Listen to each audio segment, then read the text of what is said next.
What are the most likely scenarios for the Chicago Bears on draft day? Well, I got 3 for you, so let's talk about them. What is going on, y'all? Faiz Sports Style back at it with another video talking, of course, my NFL here to talk about the Chicago Bears. So if you're a Bears fan, please do hit the big red subscribe button, people are. So let's get into this, all right? So shout out to my buddy Eric Lambert over at Sports Monitor. He put together this article, and I want to share with you guys talking about the Bears' most likely draft scenarios, okay?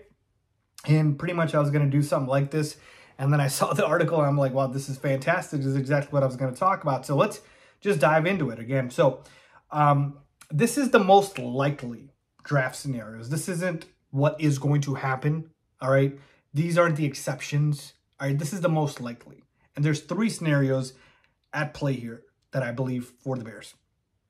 So again, please don't say, hey, what if they take a cornerback? What if they take, a running back? What if they do this and that? So they are exceptions. We obviously don't know what the Ryan Poles are doing. If I did, I'd obviously go and put a lot of money down on it.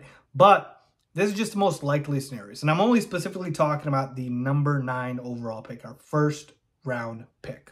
All right. Scenario number 1 is drafting Jalen Carter. Okay. If Jalen Carter falls to number 9, there is a scenario where I can see Ryan Poles taking him. I don't believe there is going to be another defensive lineman that falls to 9 that Poles will go ahead and jump at and try to take, right? Obviously, if Will Anderson falls to 9 in some crazy world, you go and take him, but it's not likely. You can see a world where Jalen Carter falls to 9, right? Because of his off-the-field issues, his weak pro day. There's a scenario. There's a world. I could even see him going outside of the top 10. But most experts, most scouts, most, draft folks believe that he's not making it outside of the top 10. The buck stops at the Eagles, all right? And so the Bears obviously pick at 9, and they're saying, look, he's not making it past the Bears because they need interior pass rush help. They need interior defensive line help. And Jalen Carter, just immensely talented. We know what he brings to the table. It's just that he's got red flags and, can he overlook them? So that's the first kind of likely scenario. Again, I don't really see other defensive linemen, offensive linemen falling to 9 where I think Ryan Poles will be like, oh yeah, we got to grab him. Likely, I don't see it happening. Jalen Carter, you can see it happening. So that's number 1. Number 2, just drafting an offensive lineman, offensive tackle preferably.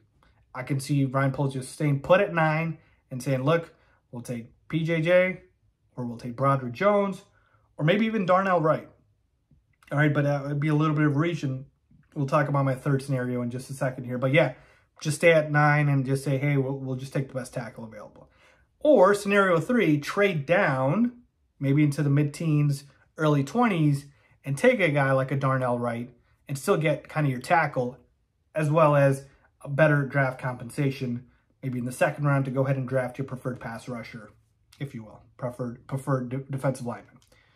So again, those are the 3 kind of scenarios here. The first scenario involves staying at 9 and drafting Jalen Carter if he drops there.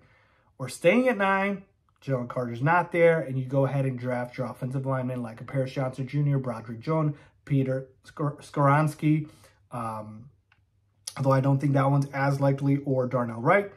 Or, again, last scenario is trading down and still getting an offensive lineman that you like, Darnell Wright, etc.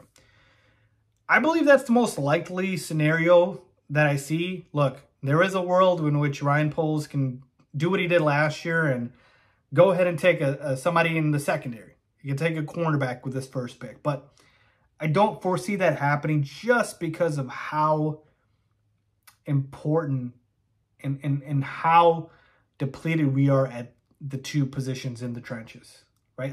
I just don't see it happening. I don't want it to happen. I want Ryan Poles to take an offensive lineman or a defensive lineman. But that's where I'm at here. And again, when we're talking likely scenarios outside of these 3, do you guys see anything that's more likely than one of these 3? Right? Staying at 9, taking an offensive lineman, or Jalen Carter, or just trading down and taking an offensive lineman. Like, I don't see another scenario here. Right? I don't think Ryan Poles is going to do that. Like, maybe, again, the outside shot, taking a quarterback, Witherspoon, Gonzalez, maybe, but unlikely to me. So there you have it, folks. Let me know what you guys think. Leave a comment down below if you agree, disagree. As always, thanks for watching.